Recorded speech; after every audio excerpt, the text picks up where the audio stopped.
Hello everyone.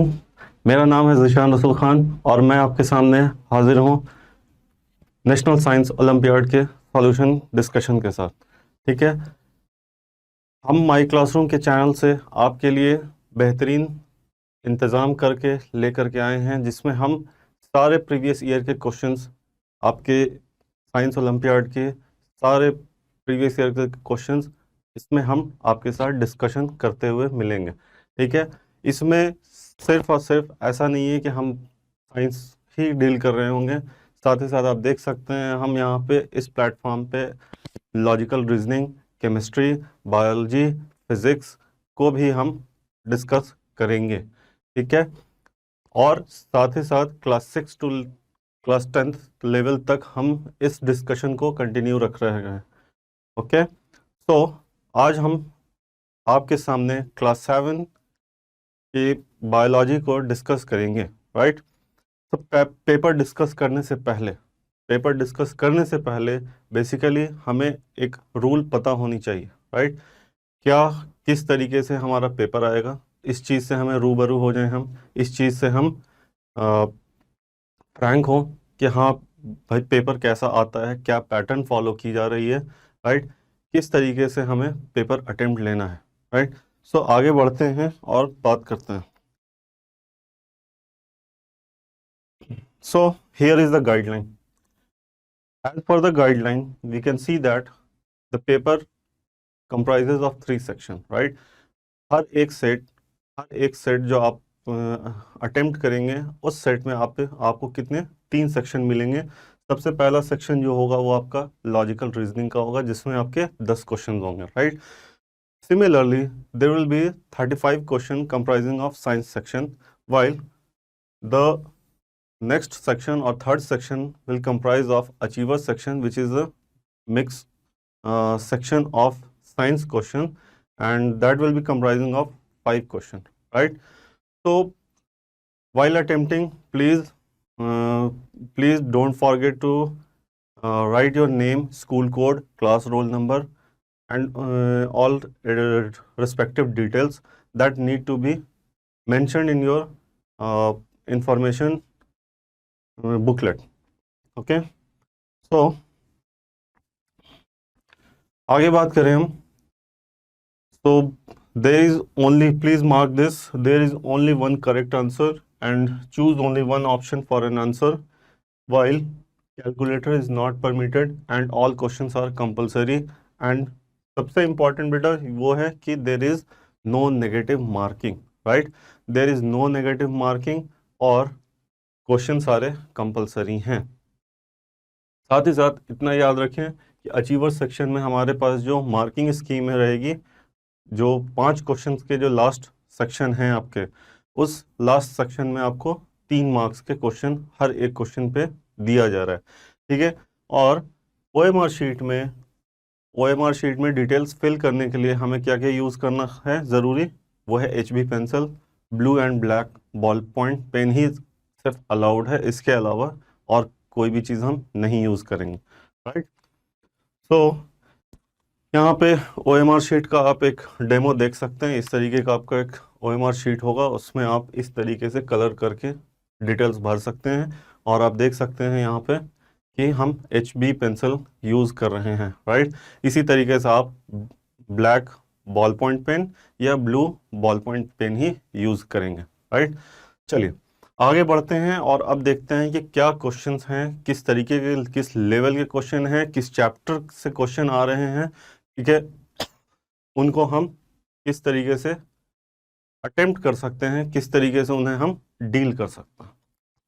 Right, अब बात करते हैं हम 2021-22 आज के सेशन में जो हम आपके साथ डिस्कस करेंगे साइंस सेक्शन में, बायोलॉजी वाले पोर्शन में, वो 2021-22 के पेपर को हम आपके साथ सॉल्व करेंगे। राइट, चलिए मिलते हैं सेक्शन ए में। सबसे पहले अभी तक हमारे इस सेगमेंट में आपको अगर चीज़ें अच्छी लग रही हैं तो प्लीज़ हमारे चैनल को फॉलो करें, शेयर करें, सब्सक्राइब करें, and please hit the like button as well.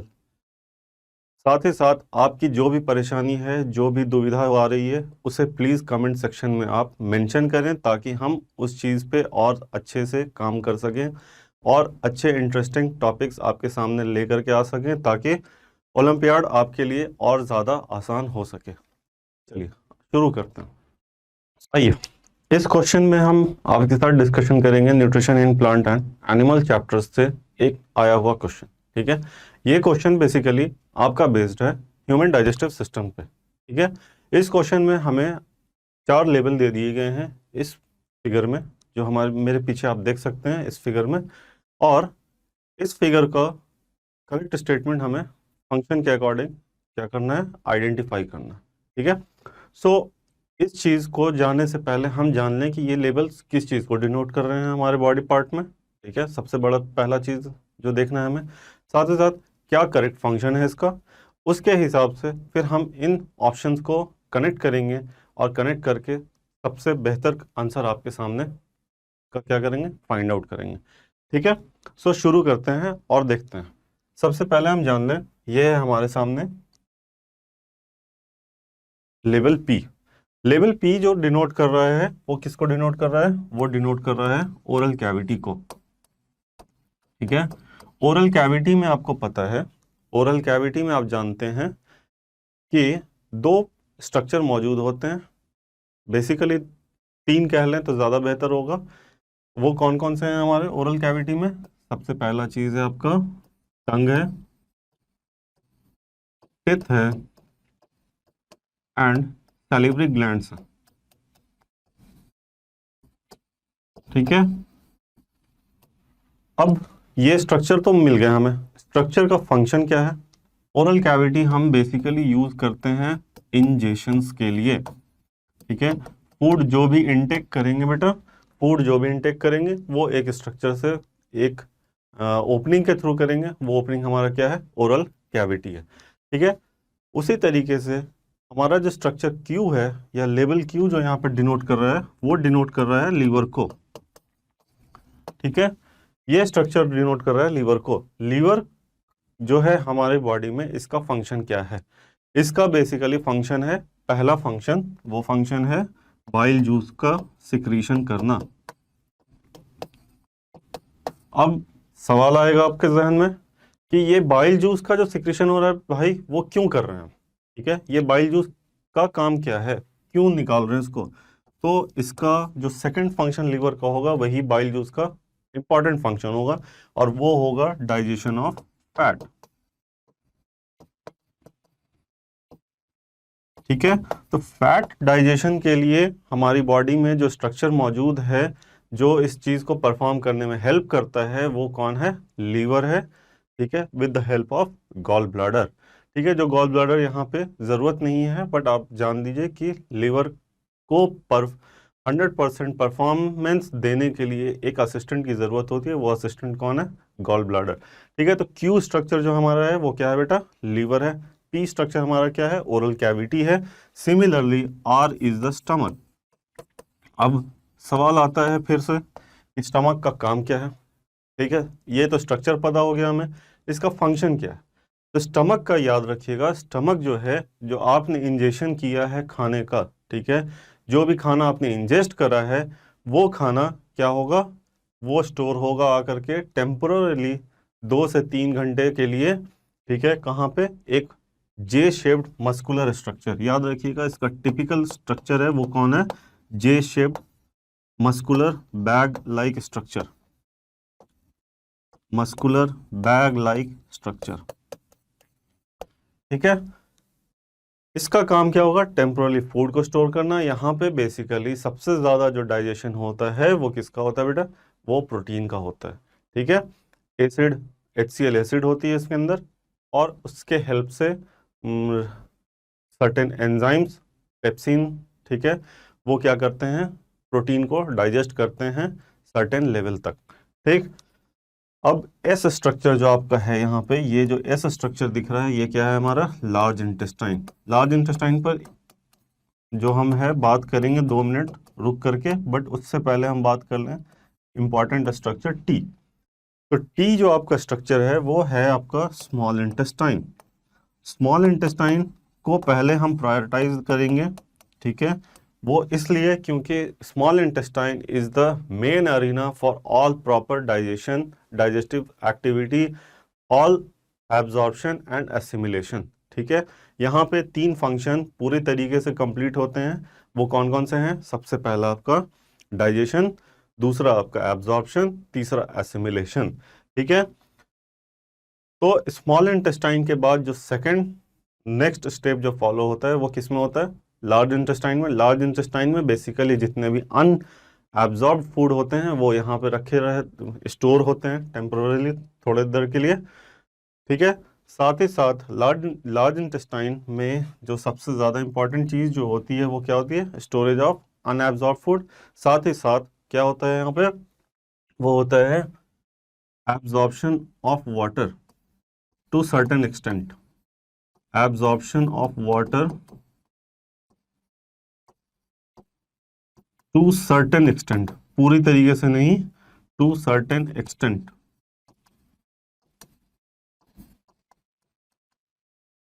ठीक है। टू सर्टेन एक्सटेंट तक होता है यहाँ पे। साथ ही साथ temporarily storage of unabsorbed and undigested food. साथ ही साथ यहाँ से रेक्टम के थ्रू एनस से क्या होता है? आपका अनएब्जॉर्ब फूड लास्ट में फीसेस या स्टूल के फॉर्म में इजेक्ट आउट हो जाता है।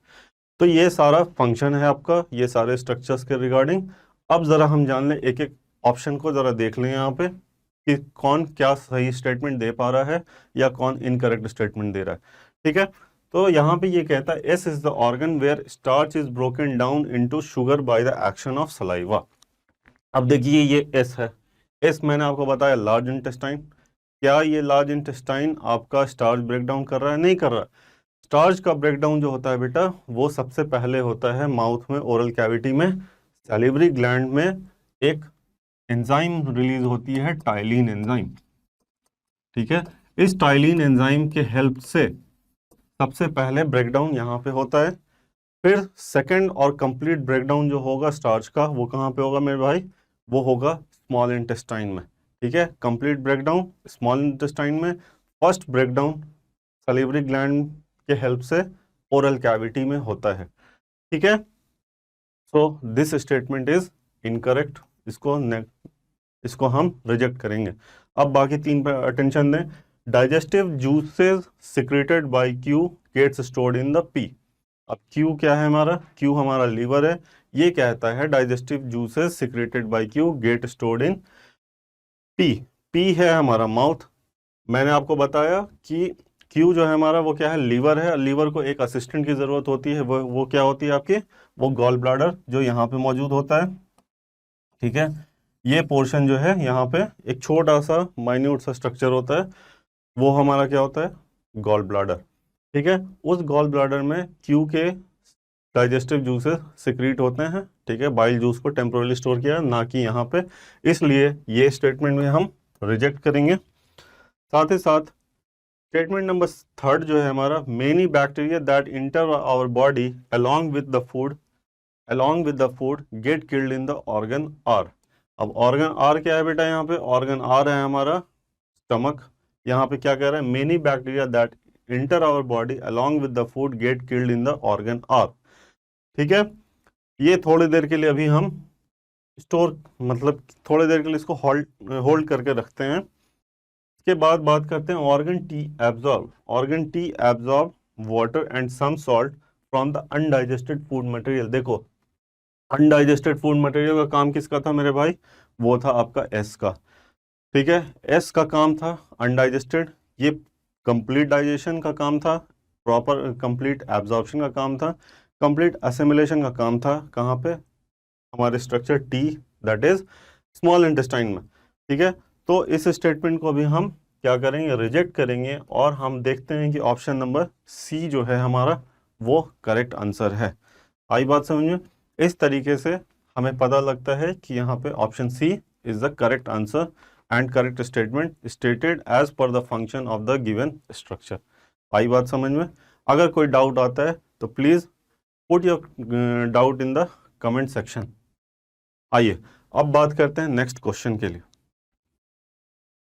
आइए नेक्स्ट क्वेश्चन पे मिलते हैं, जो आपका चैप्टर है फाइबर टू फैब्रिक। ओके, यहाँ पे एक करेक्शन कर लीजिए, फाइबर टू फैब्रिक।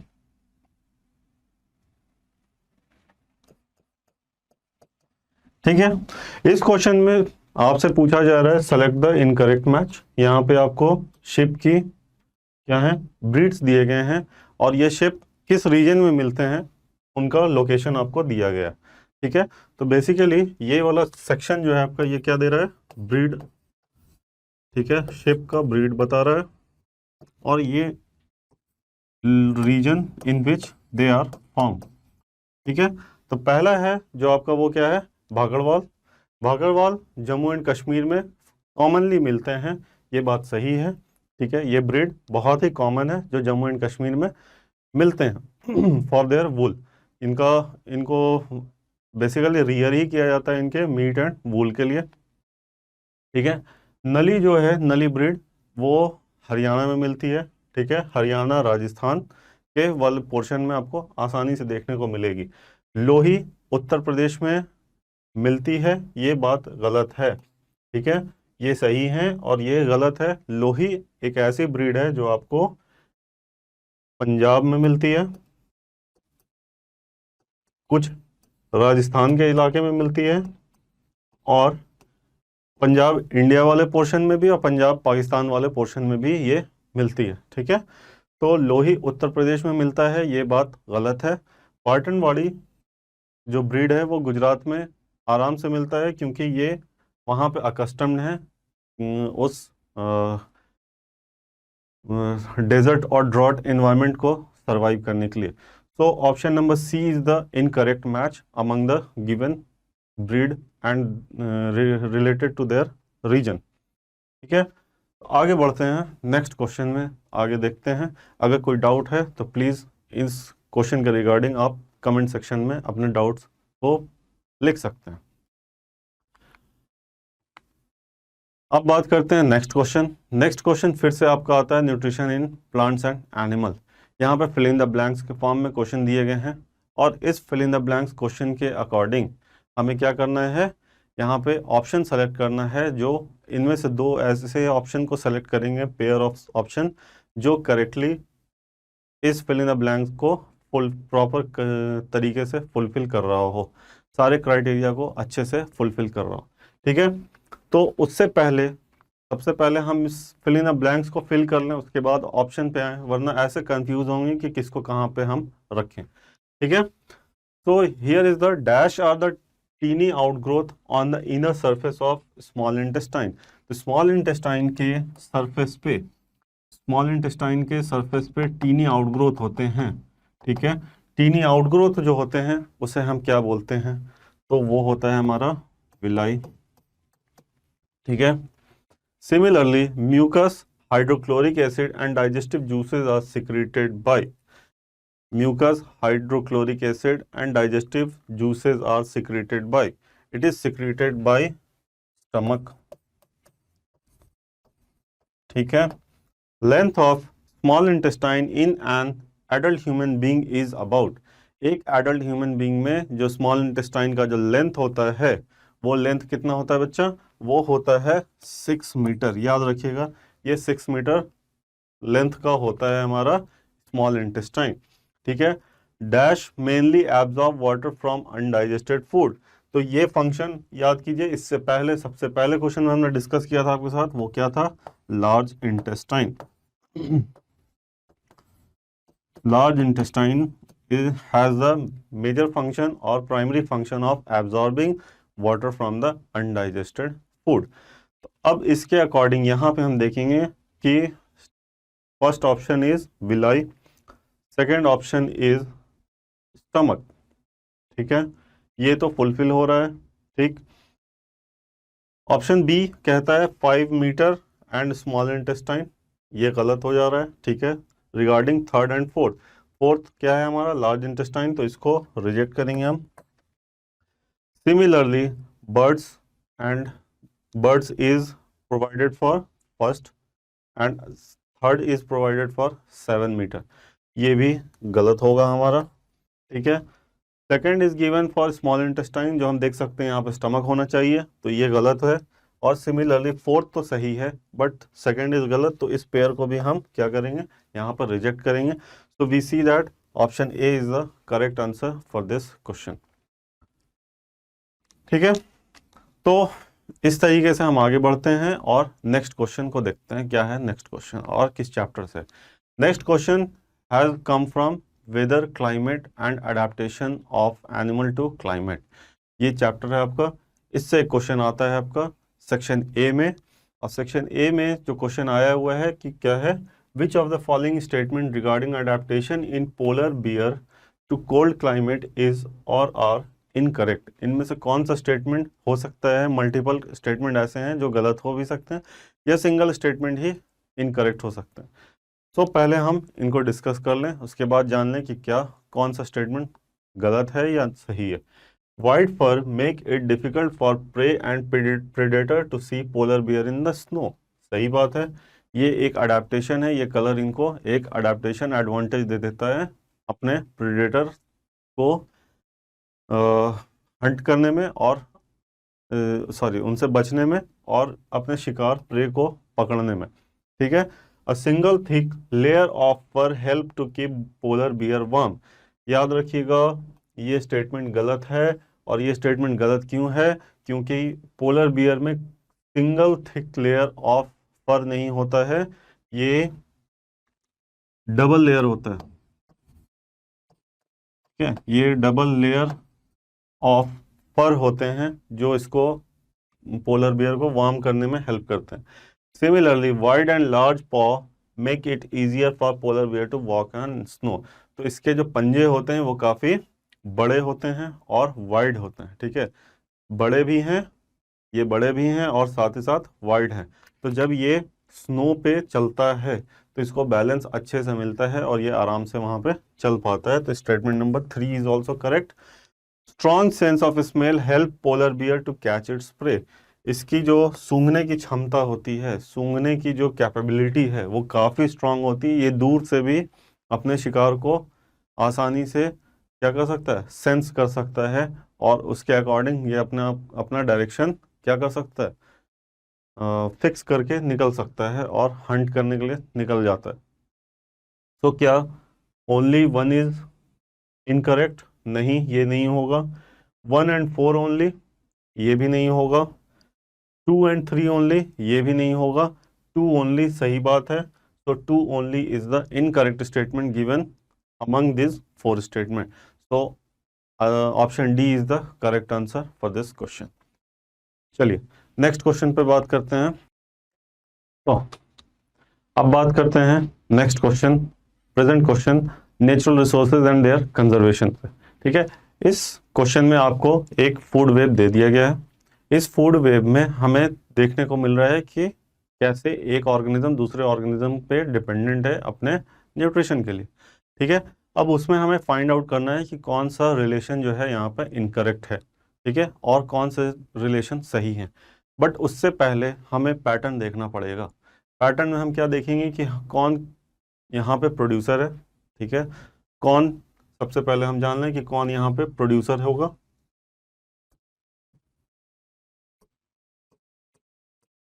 सेकंड कौन, इस कैटेगरी के बाद जो होती है प्रोड्यूसर के बाद, वो होती है आपकी प्राइमरी कंज्यूमर की। प्राइमरी कंज्यूमर में कौन कौन आएंगे, ये चीज़ हम नोट डाउन करेंगे यहाँ पे। इसके बाद जो होता है वो आपका होता है सेकेंडरी कंज्यूमर।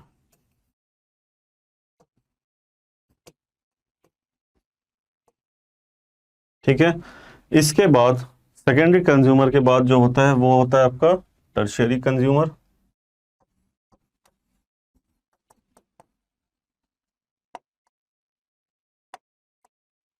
एंड इसके बाद आएंगे आपके quaternary and the last will be the decomposer. ये सारे क्या हैं आपके लेवल हैं फूड वेब में। ट्रॉफिक लेवल में हमें ये चीज़ें देखने को मिलती हैं, ट्रॉफिक चेन में कैसे कैसे रैंक के हिसाब से ये रखे गए हैं। ठीक है, तो सबसे पहले जो हम बात करेंगे यहाँ पे, सबसे पहला जो हमें आइडेंटिफाई करना है कि वो प्रोड्यूसर कौन है। अब देखते हैं, हम देख सकते हैं यहाँ पे कि P जो है आपका, यहाँ से एनर्जी शुरू हो रही है और साथ ही साथ V से भी एनर्जी शुरू हो रही है। तो P और V दोनों जो हैं वो क्या हैं, प्रोड्यूसर हैं। क्यों? क्योंकि ये फ्लो ऑफ एरो, ठीक है, फ्लो ऑफ एरो डिसाइड कर रहा है कि एनर्जी कहाँ से कहाँ ट्रांसफर हो रहा है। तो हम देख सकते हैं कि स्टार्टिंग एनर्जी जो ट्रांसफर हो रही है वो P से और V से हो रही है, इस पूरे फूड वेव में ट्रैवल कर रही है। इसलिए प्रोड्यूसर के ग्रुप में जो आएगा वो कौन कौन आएगा, P और V, ठीक है। इस अब हमारा जो फोकस होगा अब इन सारे पे होगा। अब Q हम देख रहे हैं कि वो P पे डिपेंडेंट है, राइट। सिमिलरली U जो है वो भी V पे डिपेंडेंट है। इसलिए हमें पता लग रहा है कि प्राइमरी कंज्यूमर आपका Q एंड U है। और याद रखिएगा Q एंड U जो है यहाँ पे वो क्या है, आपका हर्बीवोर है। प्राइमरी कंज्यूमर हमेशा फूड वेब में वो कौन होते हैं, हर्बीवोर होते हैं, ठीक है। सिमिलरली सेकेंडरी कंज्यूमर के तौर पे अगर हम बात करें तो देख सकते हैं हम, सेकेंडरी कंज्यूमर वो होते हैं जो हर्बीवोर को हंट करके ख़त्म करते हैं, ठीक है। तो वो यहाँ पे क्या है आपका W, क्योंकि ये Q को क्या कर रहा है, फीड कर रहा है, Q पे फीड कर रहा है, ठीक है। सिमिलरली वो U पे भी फीड कर रहा है, ठीक। और Q को कौन कंज्यूम कर रहा है, R भी कंज्यूम कर रहा है, and R is also dependent on P। तो ऐसे ऑर्गेनिज्म जो प्लांट पे भी डिपेंडेंट हैं, साथ ही साथ कार्निवोर फीचर भी रखते हैं, ठीक। तो डुअल कैरेक्टर रखने वाले को हम क्या बोलते हैं, ओमनीवोर। तो R will be the omnivore and omnivore belong to secondary consumer, ठीक है। सो यहाँ पे जो हमारा कंफ्यूजन था वो क्या क्या है, WR, सेकेंडरी कंज्यूमर में हम किन को रखेंगे, W को रखेंगे, R को रखेंगे। क्या हम U को रख सकते हैं, क्या हम U को रख सकते हैं, U को हम नहीं रख सकेंगे, ठीक है। क्यों? क्योंकि हालांकि ये, नहीं, U को रख सकते हैं, सॉरी, क्योंकि U हर्बीवोर है और इस हर्बीवोर को W भी कंज्यूम कर रहा है और S भी कंज्यूम कर रहा है, ठीक है। तो यहाँ पे आपका प्राइमरी कंज्यूमर, सेकेंडरी कंज्यूमर जो होगा वो कौन कौन होगा, W, R एंड S, ठीक है। टर्शियरी कंज्यूमर वो कंज्यूमर होते हैं, वो कार्निवोर होते हैं जो सेकेंडरी कंज्यूमर को कंज्यूम करते हैं, ठीक है। उसके अकॉर्डिंग अगर हम देखें तो हमारा जो वो होगा S, इस टर्शियरी कंज्यूमर में हमारा कौन कौन है, S आएगा, साथ ही साथ R भी आएगा,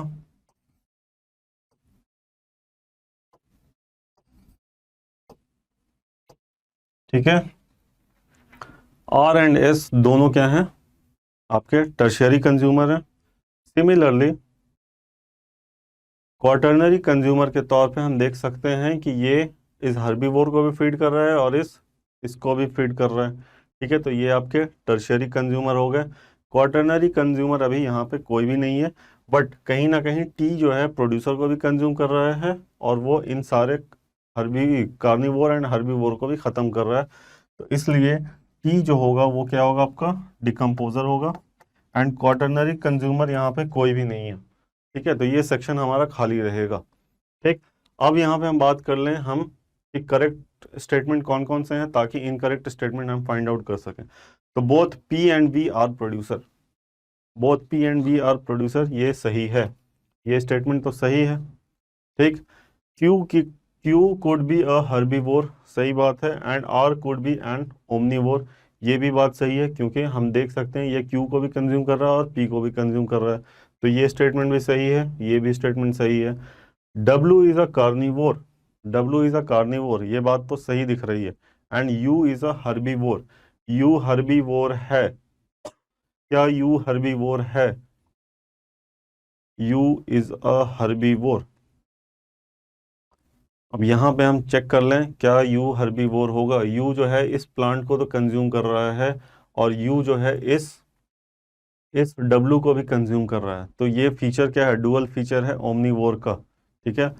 डुअल फीचर रखने वाला कौन है ऑर्गेनिज्म, ओमनीवोर। तो ओमनीवोर हमारा हर्बीवोर नहीं हो सकता कंप्लीट, इसलिए ये स्टेटमेंट तो आपका गलत होगा। ठीक है, अगर ओमनीवोर दिया होता तब ये स्टेटमेंट सही हो जाता। S could be a tertiary consumer, S जो है आपका टर्शियरी कंज्यूमर है, सही बात है, क्योंकि ये इस कार्निवोर को भी फीड कर रहा है और ये इस यू को भी क्या कर रहा है, कंज्यूम कर रहा है। ठीक है, and T could be a decomposer, हमने आपको बताया कि टी इज अ डिकम्पोजर यहाँ पे, क्यों क्यों, क्योंकि ये प्रोड्यूसर एंड कंज्यूमर दोनों को खत्म कर रहा है। ठीक है, तो ऐसा फंक्शन जिसके पास होता है वो कौन होता है लास्ट में फूड चेन में, वो हमारा होता है फूड वेब में decomposer. So statement D is also correct, so we see that option C is the incorrect statement provided here.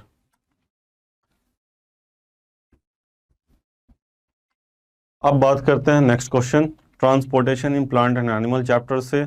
यहाँ पे हार्ट का एक डायग्राम दिया गया है आपको। ठीक है, हार्ट का डायग्राम दे दिया गया है और इसमें भी क्या है, लेबलिंग की गई है सबसे फर्स्ट क्वेश्चन की तरीके से, और उसके बाद वहां से हम यहाँ पे क्या करेंगे, करेक्ट लेबल को उसके फंक्शन के अकॉर्डिंग आइडेंटिफाई करेंगे। ठीक है, तो सबसे पहला लेबल जो है हमारा, सबसे पहला लेवल जो है वो हमारा क्या है वो देखते हैं हम, उसके बाद सेकंड क्या है हमारा वो देखेंगे। ठीक है, तो ये जो है आपका ये है pulmonary artery.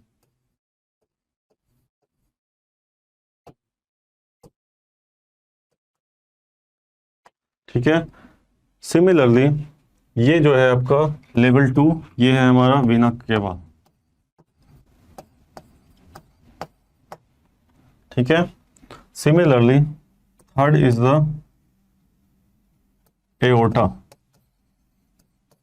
and fourth is the pulmonary vein.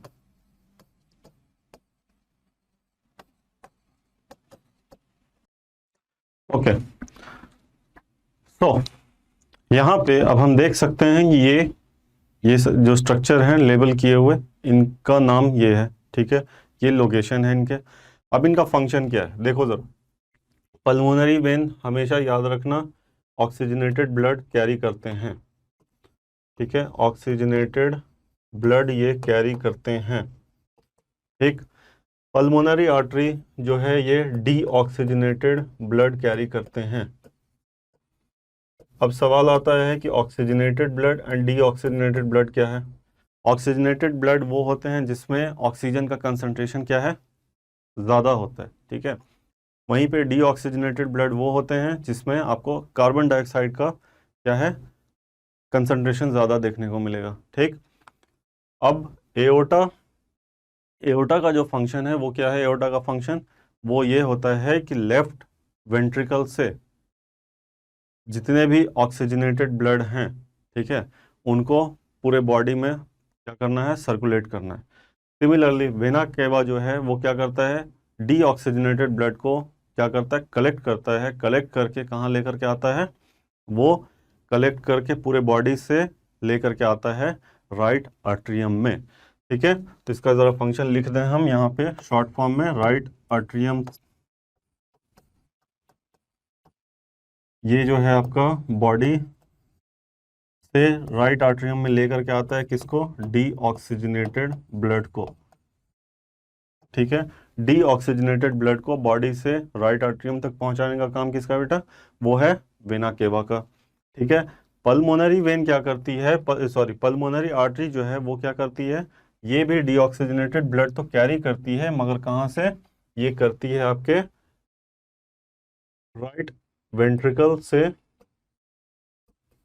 Right ventricle से लंग्स के तरफ, for the purpose of purification. यहाँ पे ऑक्सीजन को क्या करना है, भेजना है वापस, और कार्बन डाइऑक्साइड को बाहर बॉडी से एक्सेल आउट करना है। ज़रा देखें, ये कहता है level 3 carries blood away from the heart to the rest of the body. तो 3 क्या है हमारा, एओर्टा। एओर्टा हमने आपको बताया कि ये क्या करता है, ऑक्सीजनेटेड ब्लड को हार्ट से पूरे बॉडी में चैनल आउट करता है, तो ये तो सही है।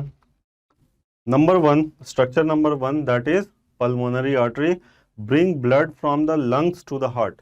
क्या पल्मोनरी आर्टरी लंग्स से हार्ट की तरफ ला रहा है, पल्मोनरी आर्टरी क्या लंग से हार्ट की तरफ ला रहा है? नहीं लेके आ रहा है, ठीक है। ये एक मिनट, ये लंग्स से पल्मोनरी आर्टरी जो है डीऑक्सीजनेटेड ब्लड लंग्स की तरफ ले जाता है, ठीक है, फॉर प्योरिफिकेशन। यहाँ पे इसको करेक्शन कर लीजिए जरा, ठीक है। तो पल्मोनरी आर्टरी जो स्टेट लेवल 1 है आपका, वो क्या कर रहा है? Blood from the lungs to the heart, lungs से हार्ट की तरफ ले जाता है, नहीं ले जाता है, ठीक है। वो काम किसका होता है? लंग्स से प्यूरिफिकेशन के बाद हार्ट तक पहुंचाने का काम किसका है? पल्मोनरी वेन का है, ठीक है। ये वाला जो स्ट्रक्चर आपको दिख रहा है, ये है पल्मोनरी वेन जो आपको, तो ये स्टेटमेंट गलत हो गया। Similarly carries blood from the heart to the lungs, क्या ये structure 4 carries blood from the heart to the lung, heart से लंग लेकर के आ रहा है या लंग से हार्ट की तरफ लेकर आ रहा है? ये लंग से हार्ट की तरफ लेके आता है, रिवर्स इसको यहाँ पे होना चाहिए और इसको यहाँ पे होना चाहिए था, ठीक है। तो ये भी आपका स्टेटमेंट गलत है। Similarly structure 2 is the vena cava, vena cava distribute the blood from the heart to the body, नहीं, ये भी रिवर्स होगा, ये बॉडी से हार्ट की तरफ लेके आता है, ना कि हार्ट से बॉडी की तरफ लेकर के आएगा, ठीक है। तो इस तरीके से स्टेटमेंट डी भी गलत हो गया, ठीक है, और स्टेटमेंट नंबर 1 सही है। अगर यहाँ पे कंफ्यूजन हो रहा है तो फिर से आपके लिए एक यहाँ पे एक सर्कुलेशन डायग्राम में ड्रॉ कर दे रहा हूँ, इसको प्लीज देख लीजिए, इसको रेफर कर लीजिए।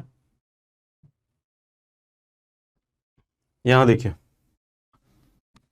सबसे पहला जो काम होगा वो क्या होगा? वो होगा आपका राइट आर्टरियम में,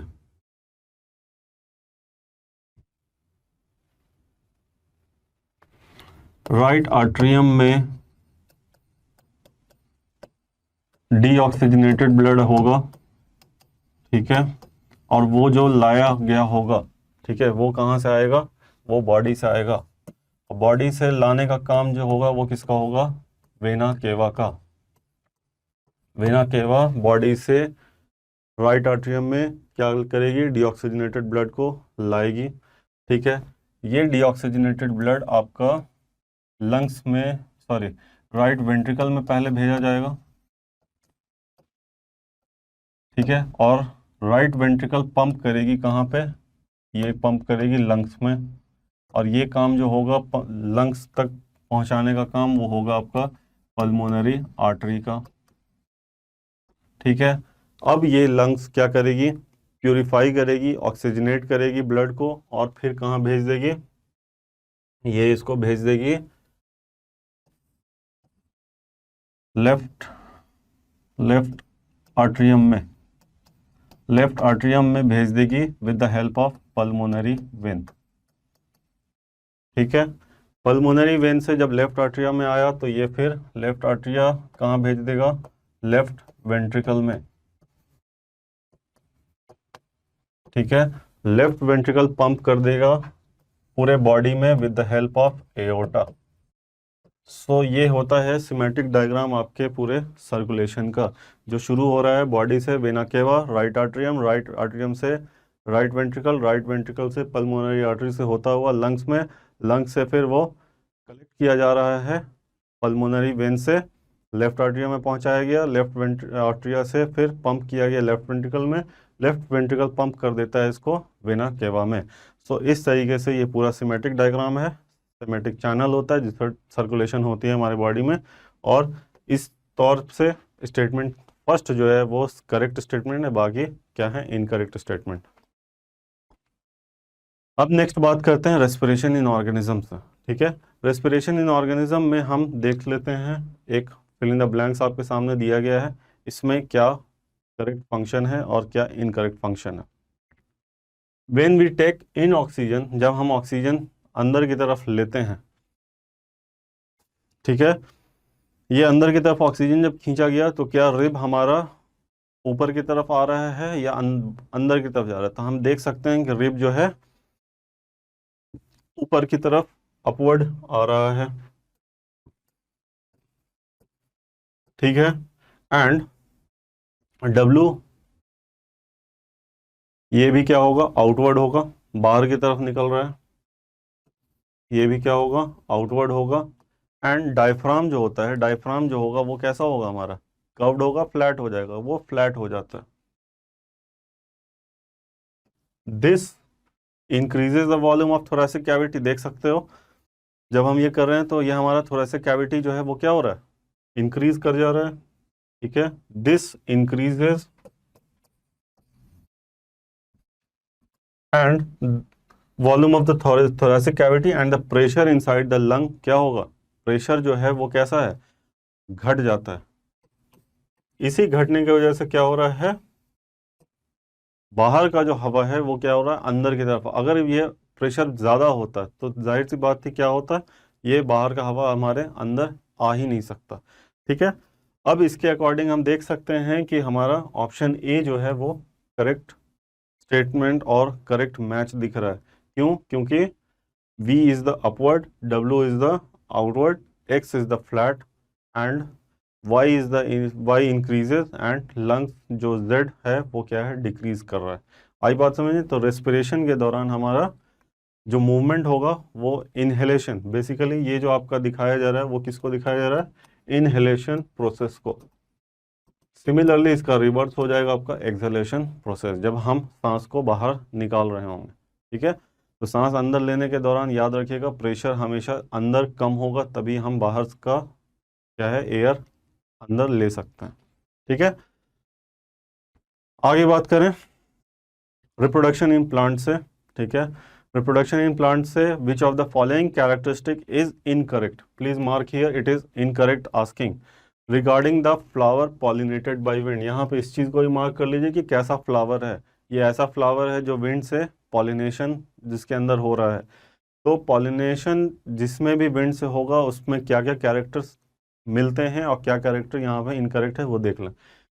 huge quantities of pollen grains are produce, सही बात है, बहुत ज़्यादा अमाउंट में यहाँ पे पॉलन्स को प्रोड्यूस करते हैं, ठीक है। Petals are bright and colour, ठीक है, ये बात गलत है, ये बात गलत है। अब पूछिए क्यों, क्यों, क्योंकि यहाँ पे विंड से पॉलिनेशन होना है तो यहाँ पे किसी भी इंसेक्ट वगैरह की इन्वॉल्वमेंट नहीं है।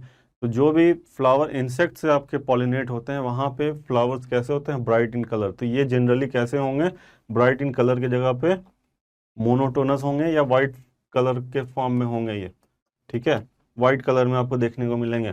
Pollen grains are light and non sticky, ये भी बात सही है, अगर ज़्यादा स्टिकी होंगे तो मालूम हुआ कि पॉलन तो प्रोड्यूस हुआ, ठीक है, बट वो जिस सरफेस पर गया वहीं पर चिपक के रह गया, तो फिर मान लो कि गलत सोर्स पे पहुंच गया तो फिर वो उसका फंक्शन ख़त्म, ठीक है। तो उस चीज़ से बचाने के लिए, उस चीज़ से सिक्योर करने के लिए यहाँ पे जो आपका पॉलन होता है, पॉलन ग्रेन, वो कैसा होता है, नॉन स्टिकी होता है, साथ ही साथ लाइट वेट होता है, ताकि हल्की सी भी हवा लगे उसको तो वो फिर से उड़ करके प्रॉपर एक जो प्रॉपर फ्लावर हो वहाँ पे पहुँच सके। वेल एक्सपोज स्टैमेंस एंड स्टिग्मा, ये भी बात सही है, ताकि पॉलिनेशन जो है विंड से काफ़ी आसानी से की जा सके। तो we see that option B is the incorrect statement among this all four statement, ठीक है। So option B will be the correct answer for our question.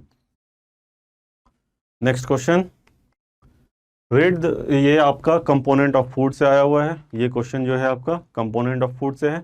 तो read the given statement and select the option that correctly, please mark this, it is asking correctly and state them as true and false. ये काफ़ी interesting question है और काफ़ी मज़ा आने वाला है, ठीक है। तो सबसे पहला देखें हम, food protect us from disease, क्या ये स्टेटमेंट सही है, बिल्कुल सही है, ठीक है। Ingredients of food that we eat comes from plant only, ये बात फॉल्स होगी, क्योंकि हमारे बहुत सारे ऐसे प्रोडक्ट हैं जो हम एनिमल सोर्स से भी डिराइव करते हैं, ठीक है। People living in different states of India Yeats same kind of food, please इसको भी फोकस कीजिए, ठीक है। सेम काइंड ऑफ फूड कह रहा है, ना कि सम काइंड ऑफ फूड। तो सेम काइंड ऑफ फूड ही हम पूरे इंडिया में यूज़ कर रहे हैं, नहीं करते हैं, तो ये भी स्टेटमेंट आपका फॉल्स होगा। In carbohydrate hydrogen and oxygen occur in the ratio of 2:1, ये बात भी सही है, फॉर एग्जाम्पल आप देख लीजिए कार्बोहाइड्रेट का एग्जाम्पल ग्लूकोज, ठीक है। ग्लूकोज, ग्लूकोज का फॉर्मूला क्या होता है, C6H12O6। यहाँ पे आप देख सकते हो हाइड्रोजन और ऑक्सीजन की जो रेशियो है वो कैसी है, 2:1 के फॉर्म में है। इसलिए यहाँ पे जो आंसर होगा सबसे पहला true, second false, second third false and last is also true. तो option A is the correct answer for this question. तो अब नेक्स्ट क्वेश्चन जो आपका आता है वो आता है कंपोनेंट ऑफ फूड से, ठीक है। अब इस क्वेश्चन में जो हमें क्या करना है वो करना है कि करेक्ट मैच फाइंड आउट करना, ठीक है। आपके सामने न्यूट्रिएंट दे दिए गए हैं, इसके सोर्सेज मेंशन किए हुए हैं और इनसे इन न्यूट्रिएंट के डिफिशियंसी से जो बीमारी होती हैं, जो डिजीजेज होते हैं, उनका नाम लिख रखा है। तो वो हमें फाइंड आउट करना है कि क्या ये करेक्टली मैच कर रहे हैं ये तीनों आपस में या नहीं, ठीक है। तो सबसे पहले शुरू करते हैं विटामिन सी। विटामिन सी जो होता है वो सोर्सेज जो दिया गया है इसमें सी फूड, एंड इससे जो डिफिशियंसी जो मेंशन की जा रही है वो बेरी बेरी, ये गलत है, ठीक है। इसकी डिफिशियंसी से जो होता है वो क्या होता है आपका स्कर्वी, ठीक है। और सी फूड इसका सोर्स नहीं है, इसका सोर्स है साइट्रस फ्रूट्स,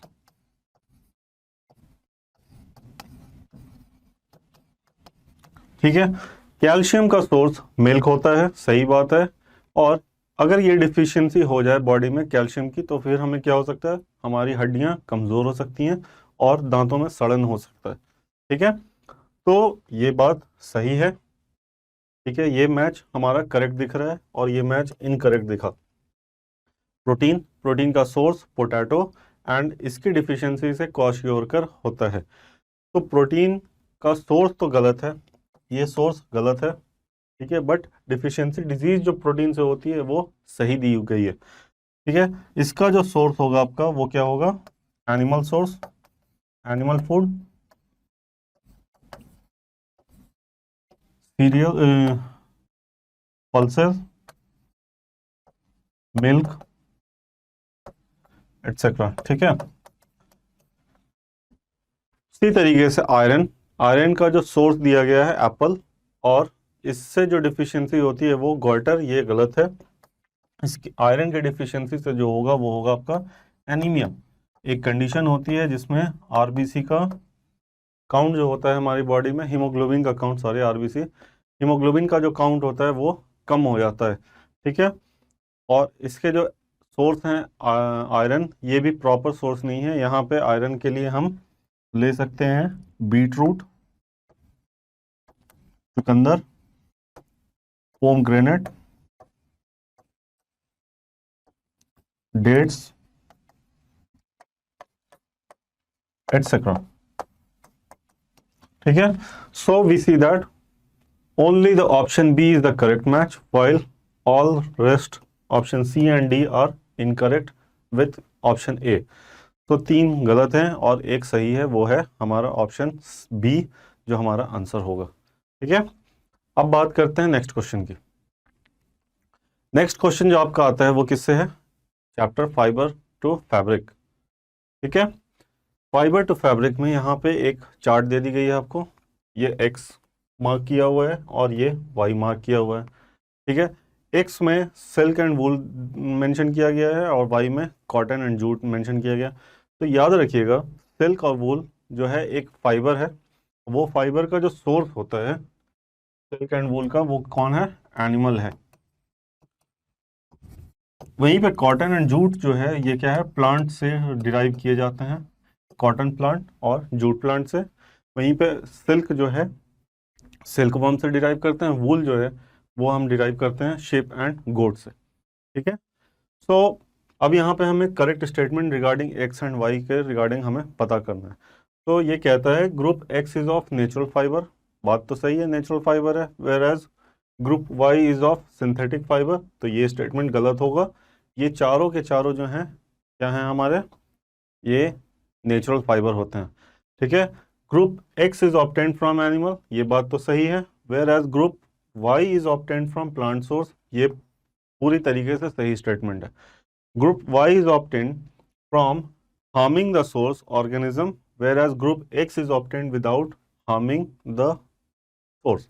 ठीक है, तो ग्रुप वाई जो है, क्या हम प्लांट को यहाँ पे ख़त्म करते हैं? नहीं, ऐसा कुछ नहीं है कि प्लांट को हम वहाँ पे ख़त्म करते हैं। इनको क्या करते हैं, फसल के तौर पे उगाते हैं और फिर वहाँ से हम डिराइव कर लेते हैं। वहीं पे ग्रुप एक्स को भी क्या करते हैं, हम एनिमल को रियर करते हैं और फिर उससे प्रोडक्ट को डिराइव करते हैं, उसके बाद उनको एज इट इज़ छोड़ दिया जाता है नेचुरल इन्वायरमेंट में। तो ये स्टेटमेंट भी आपका गलत हो गया। Group Y consist of fibre that catches fire easily. Group Y consist of fibre that catches fire easily, गलत बात है। Whereas fibre of group X do not catch fire, ये पूरी तरीके से स्टेटमेंट गलत है। ये बहुत जल्दी आग पकड़ते हैं, खास करके सिल्क। वहीं पे कॉटन एंड जूट को हम यूज़ करते हैं एज अ, कभी कभी आग बुझाने के लिए एज अ इंसुलेटर। ठीक है, हालांकि इसमें भी आग लग सकता है, इसमें ये फायर रेजिस्टेंट नहीं होते हैं, बट ये है कि थोड़ा देर से इसमें आग लगेगा rather देन ग्रुप एक्स के। सो एक्स इज नॉट इरेजिस्टेंट जो यहाँ पे मेंशन किया गया है, तो इसलिए आपका स्टेटमेंट डी भी गलत होगा और यहाँ पे सिर्फ और सिर्फ ऑप्शन बी ही आपका सही आंसर है। तो इस क्वेश्चन में the living organism and their surrounding से एक क्वेश्चन आया हुआ है, जिसमें एक आपको टेबुलर फॉर्म में डेटा दी गई है, जिसमें लिखा गया है कि certain parts of the plant हैं और इनके सर्टेन मॉडिफिकेशन है as per their function.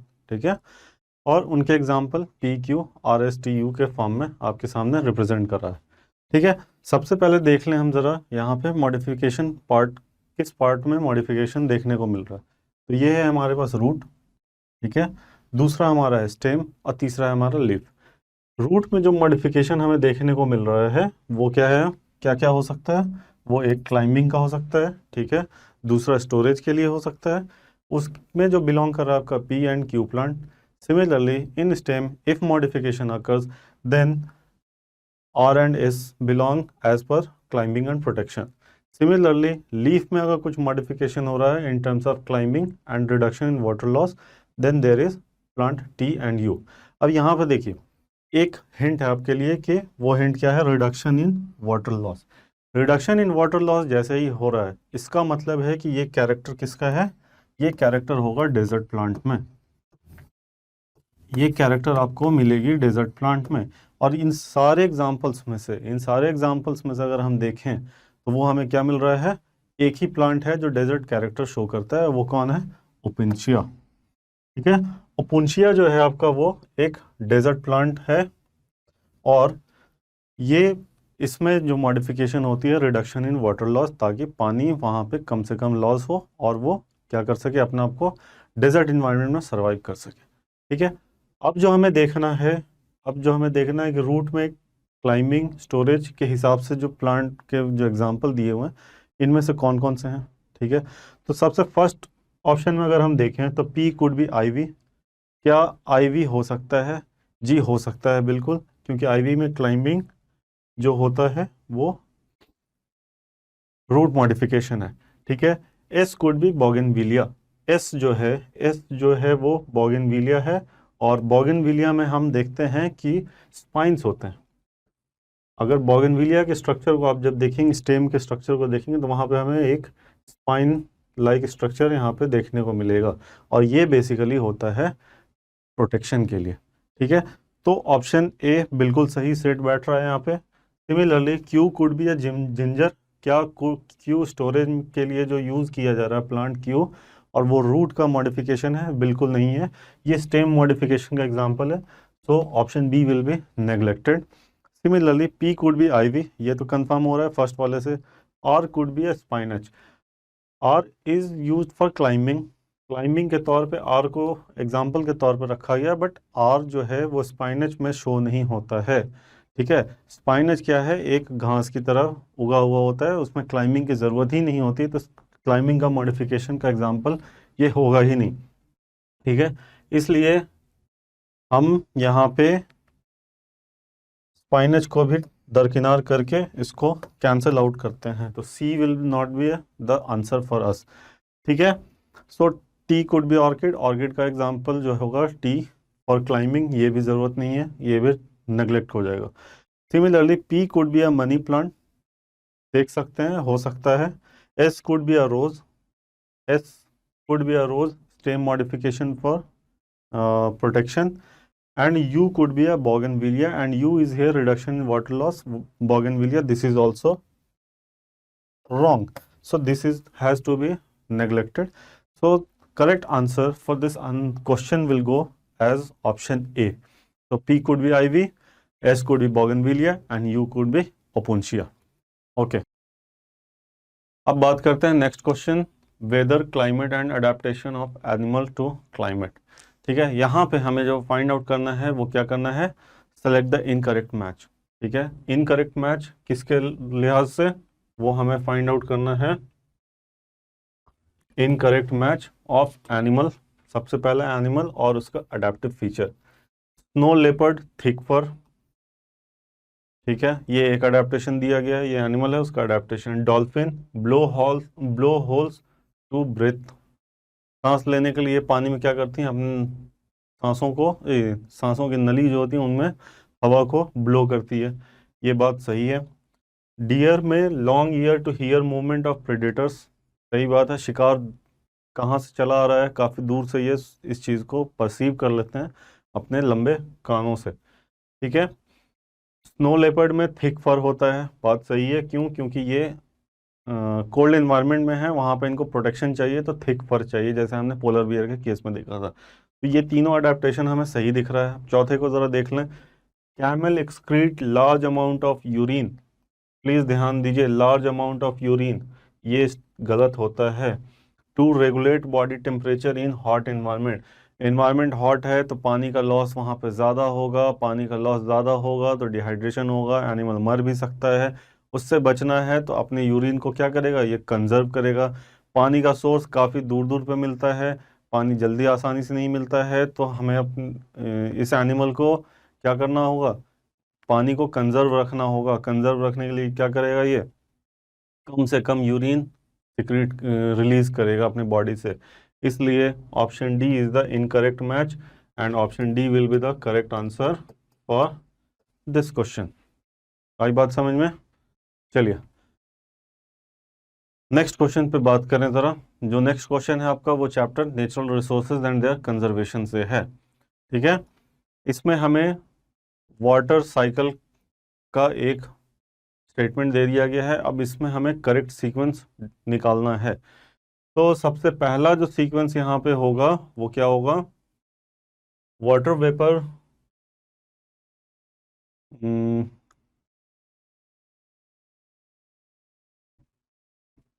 Water vapour from water bodies and from leaves of the plant get added to air, ये हमारा सबसे पहला सीक्वेंस होगा। सीक्वेंस का सबसे पहला, पानी क्या होती है, वाटर बॉडीज में इवेपोरेट करती है, प्लांट के स्टोमेटा से रिलीज होती है वाटर वेपर के फॉर्म में और फिर वो एटमॉस्फेयर में चली जाती है। ठीक है, उसके बाद क्या होता है, जब हवा में पहुंच गया तो वहां पे उससे रेन में जब कन्वर्ट करना होगा तो फिर वाटर ड्रॉपलेट में कन्वर्ट होना होगा। ठीक है, तो उसके लिए क्या है, कूल एनवायरनमेंट चाहिए, तो water vapour get cooled at height, ये आपका सेकंड होना चाहिए। अब यहाँ पे सीक्वेंस ज़रा देखो, क्या सबसे पहला ऑप्शन नंबर 2 सबसे पहला सीक्वेंस कहाँ कहाँ पे शुरू हो रहा है, तो ए, सी एंड डी में। ठीक है, उसके बाद सेकंड जो होगा वो 3 होगा, तो क्या ये ऑप्शन डी में हमें देखने को मिल रहा है, बी और सी और डी दोनों में देखने को मिल रहा है, तो बी तो ऐसे ही नेग्लेक्ट हो गया हमारा, साथ ही साथ ए भी नेग्लेक्ट कर रखा है हमने, क्योंकि 2 के बाद 3 आना चाहिए। यहाँ पे सी एंड डी में हम ये चीज़ देखने को मिल रहा है। ठीक है, इसके बाद क्या होगा, जैसे ही कोल्ड इन्वायरमेंट में पहुंचा हाइट पे, वो क्या होगा, water droplets in cloud join to form large droplet.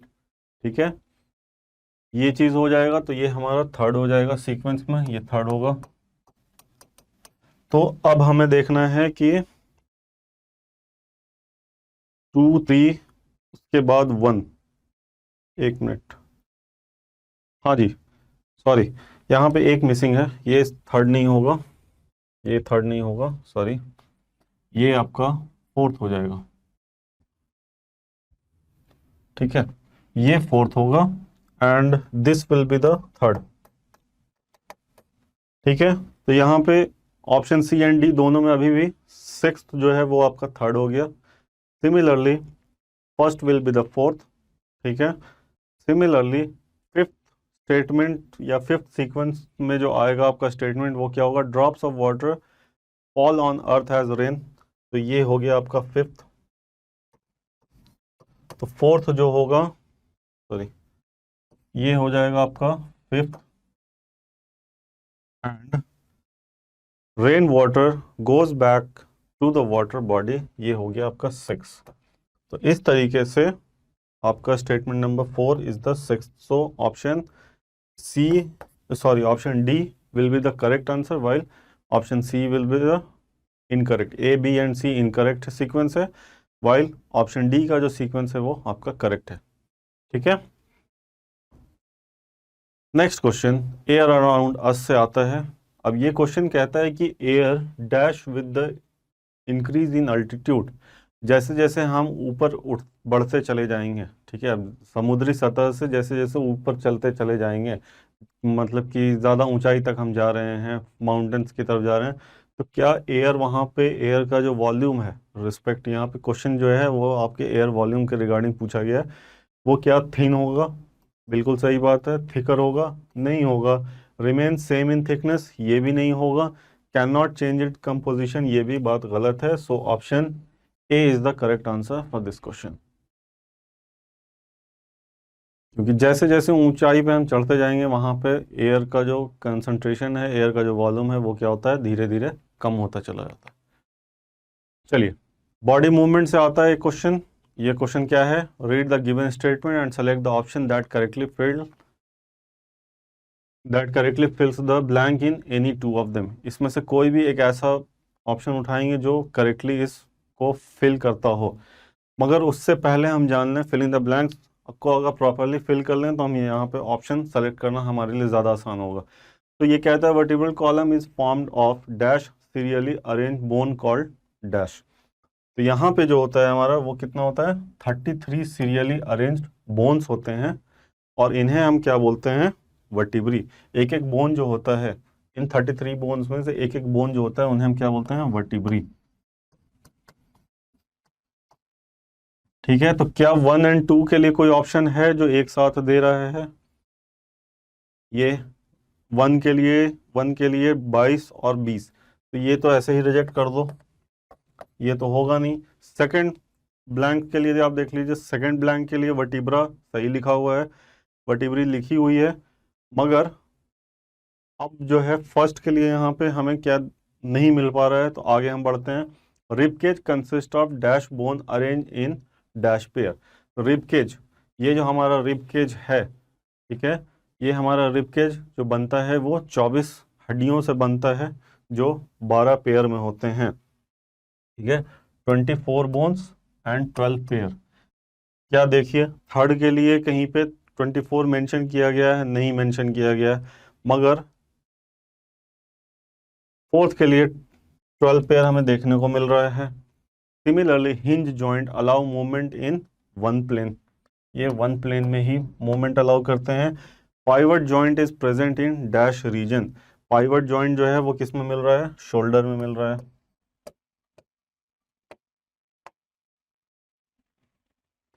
ठीक है, तो अब अगर इसके हिसाब से हम देखें तो हमें वर्टिब्री और 12, ये दो ऐसे कॉम्बिनेशन हैं, ये ऐसे दो कॉम्बिनेशन हैं जो करेक्टली बिलोंग कर रहे हैं। कैसे, अब देखो यहाँ पे ये वर्टिब्री सेकंड के लिए सही है वर्टिब्री, और फोर्थ के लिए 12 पेयर ये भी सही है। तो हमें ऐसे दो कॉम्बिनेशन उठाने हैं जो सही से प्रॉपरली क्या कर रहे हैं, दो फिल इन द ब्लैंक्स को फिल कर रहे हैं। इसलिए option C will be the correct answer for this question. Next question reproduction in plant से आता है आपका। रिप्रोडक्शन इन प्लांट में ये कहता है कि select the group which has complete flower. ऐसे कौन से प्लांट्स हैं जिनमें हमें कंप्लीट फ्लावर देखने को मिलता है? क्या ये पेटूनिया में होता है, क्या ये हिबिस्कस में होता है, क्या ये मस्टर्ड में होता है? ठीक है, नेक्स्ट है pea rose papaya, pea rose and papaya में क्या ये करता है, date palm, gulmohar and mulberry, mulberry, papaya and pea. अब ये कॉम्बिनेशन आपके सामने है, इसमें से कंप्लीट फ्लावर देखने को मिल रहा है या नहीं मिल रहा है। Hibiscus and mustard and petunia, इसमें आपको कंप्लीट फ्लावर देखने को मिलता है। पी में देखने को मिला बट पपाया एंड रोज में भी देखने को मिला बट पपाया में नहीं, डेट पाम में नहीं, गुलमोहर में भी मिलता है बट मलबरी में नहीं, मलबरी, पपाया ये ऐसे ही रिजेक्ट हो रहा है, और पी। तो ये कॉम्बिनेशन भी इनकरेक्ट है, इनकरेक्ट है, इनकरेक्ट है। सिर्फ और सिर्फ option A is the complete set which bears complete flower. तो option A is the correct answer. अब आते हैं हम अपने next section, section B. Section B में बेसिकली हम जो डिस्कस करेंगे आपके साथ, वो हम डिस्कस करेंगे अचीवर सेक्शन के क्वेश्चन।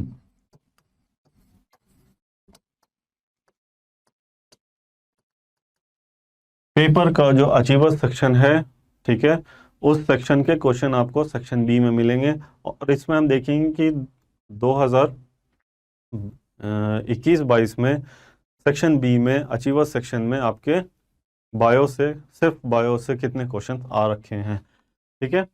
अब यहाँ पे क्वेश्चन जरा देखिए, ये भी nutrition in plant and animal, आप देख सकते हैं nutrition in plant and animal का काफ़ी ज़्यादा वेटेज है सारे चैप्टर्स के मुकाबले, ठीक है। सेक्शन ए में भी हमने देखा, अब सेक्शन बी में भी ये चीज़ फिर से आ रही है। तो अब ज़रा एक फ्लो चार्ट देख लें। फ्लो चार्ट कहता है न्यूट्रिशन के बिहाफ पे हमारे पास दो क्लासिफिकेशन होता है, ऑटोट्रॉफिक, हेट्रोट्रॉफिक, ठीक है। जो खुद से अपना खाना प्रोडक्ट प्रोड्यूस करे उसे हम क्या बोलते हैं, ऑटोट्रॉफ। दूसरा जो ऑटोट्रॉफ पे डिपेंडेंट हो उन्हें हम क्या बोलते हैं, हेट्रोट्रॉफ, ठीक है। अब इसका एग्जांपल दिया गया हिबिस्कस। हिबिस्कस क्या है, एक प्लांट है, ये सही है। एल्गी, ये भी प्लांट के ग्रुप में आता है। मशरूम, मशरूम आपका फंजाई है। मशरूम जो है ये आपका एक फंजाई है, और फंजाई जो होता है बच्चे याद रखना, फंजाई जो बिलोंग करता है वो हेट्रोट्रॉफ में आता है, हेट्रोट्रॉफ को बिलोंग करेगा। तो ये तो गलत हो गया, ठीक है। उसी तरीके से हेट्रोट्रॉफिक का एग्जांपल दिया गया है coleus, paramecium and leech. Paramecium and leech are heterotrophic, ये सही बात है, मगर कोलियस जो है ये ऑटोट्रॉफ है, ये एक प्लांट है, ठीक है। तो अब ये कहता है which of the following example are wrongly placed, इनमें से कौन सा एग्जाम्पल है जो गलत रखा गया है। क्या वो 3 एंड 4, सिर्फ और सिर्फ 3 एंड 4 है, बात सही है, अभी हमने देखा। क्या वो 2, 3 एंड बी होगा, 2, 3 एंड 4 होना चाहिए ये।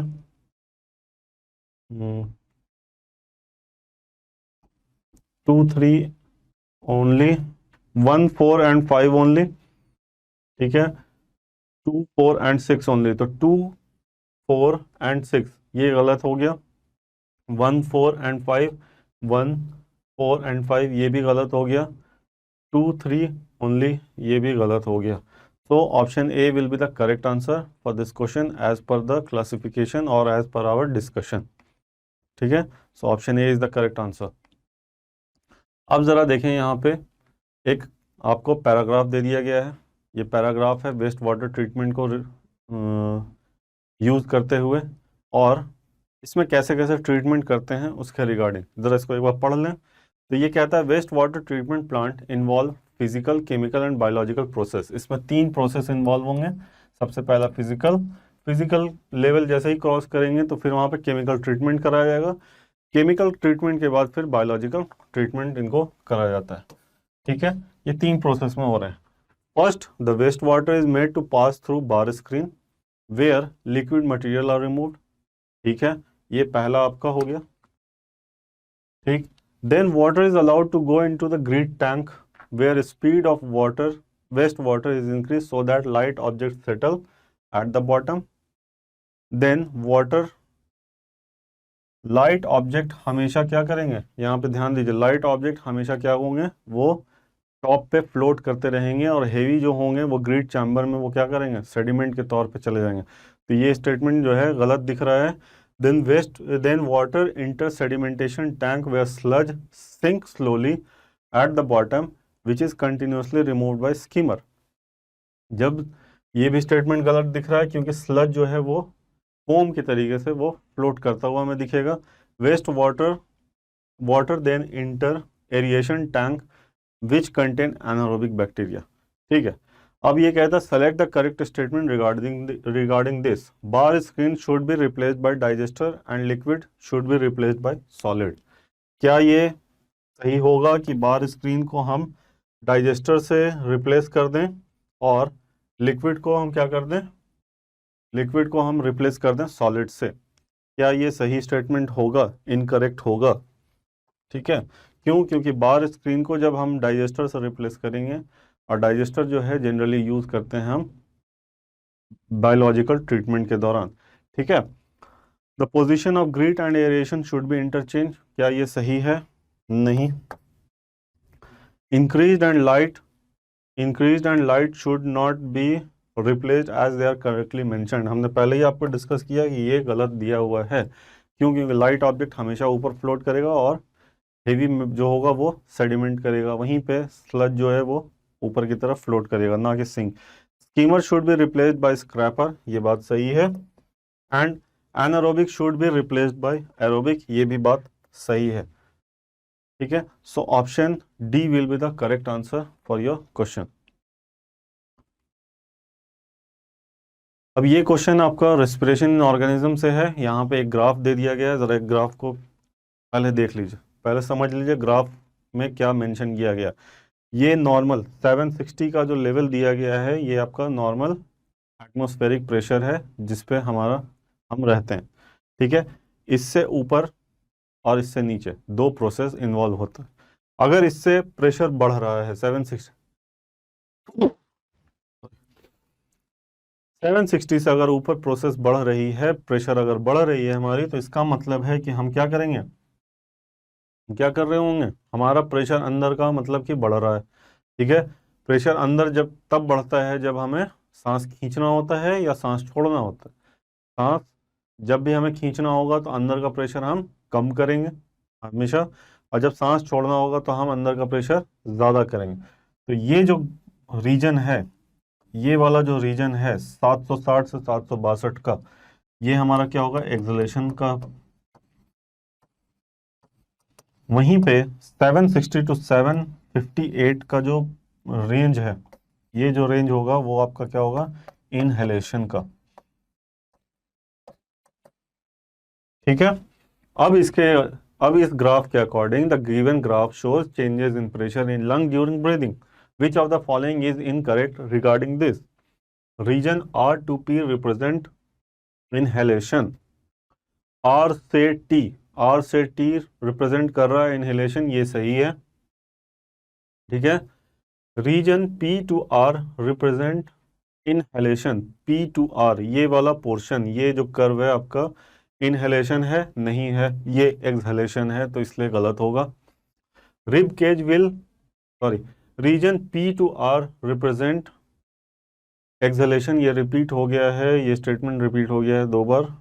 इसको करेक्ट कर लीजिए, सॉरी नहीं, ठीक है. Region P to R represent exhalation, P से R एक्सहेलेशन डिनोट कर रहा है, ये बात सही है. ठीक है, rib cage will move upward, rib cage will move upward and diaphragm will get flatten. याद कीजिए, स्टार्टिंग में हमने डिस्कस किया था.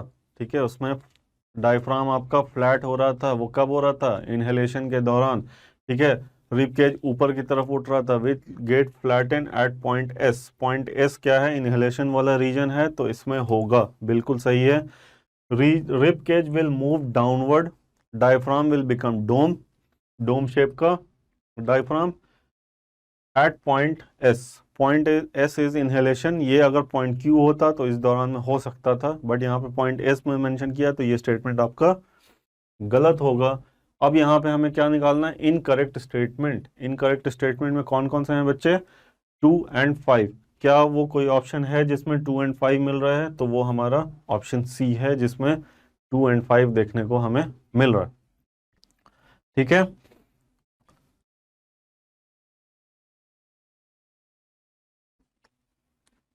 यहाँ पे 1 और 3 ये आंसर मार्क गलत कर दिया गया है कंप्यूटर ऑपरेटर के थ्रू, बट ये आंसर आपका ऑप्शन सी होगा। ठीक है, अब बात कर लें ये हमारे, आप हमें कैसे रीच कर सकते हैं। ठीक है, आप अगर हमें हमसे और कनेक्ट होना चाहते हैं तो आप हमें इस दिए हुए यूआरएल पे विजिट कर सकते हैं, इसके थ्रू हमें आप कांटेक्ट कर सकते हैं। ठीक है, ये हमारा कांटेक्ट यूआरएल है student.myclassroom.digital। यहाँ पे आपको और भी बेहतरीन डिजिटल कंटेंट यहाँ पे आप एक्सेस कर सकते हैं हमसे कनेक्ट होकर के। ठीक है, इसके अलावा हमारे ऐप को भी आप डाउनलोड कर सकते हैं गूगल प्ले स्टोर से। ठीक है, माई क्लासरूम के नाम से आपको हमारा ऐप मिल जाएगा, वहाँ से भी आप हमें कनेक्ट कर सकते हैं। इसके अलावा सोशल मीडिया पर अगर आप हमें मिलना चाहते हैं, वहाँ से हमें कनेक्ट करना चाहते हैं, तो फेसबुक पे हमारी आईडी दी हुई है डिस्क्रिप्शन लिंक में, वहाँ से आप हमें इंस्टाग्राम और फेसबुक पे फॉलो कर सकते हैं। उम्मीद करता हूँ कि ये जो पेपर का डिस्कशन है ये आपके लिए काफ़ी हेल्पफुल रहा होगा, और इसी तरीके से हमारे logical reasoning, physics, chemistry and bio में अलग अलग लेवल में क्लास 6 से लेकर 10th तक में हम आपके लिए प्रेजेंटेबल और काफ़ी इंफॉर्मेटिव वीडियोस एंड सीरीज लेकर के आ रहे हैं, बना रहे हैं मेहनत करके। आप वहाँ पे एक्सेस कर सकते हैं। Okay, have a nice day and all the best for your paper. Thank you.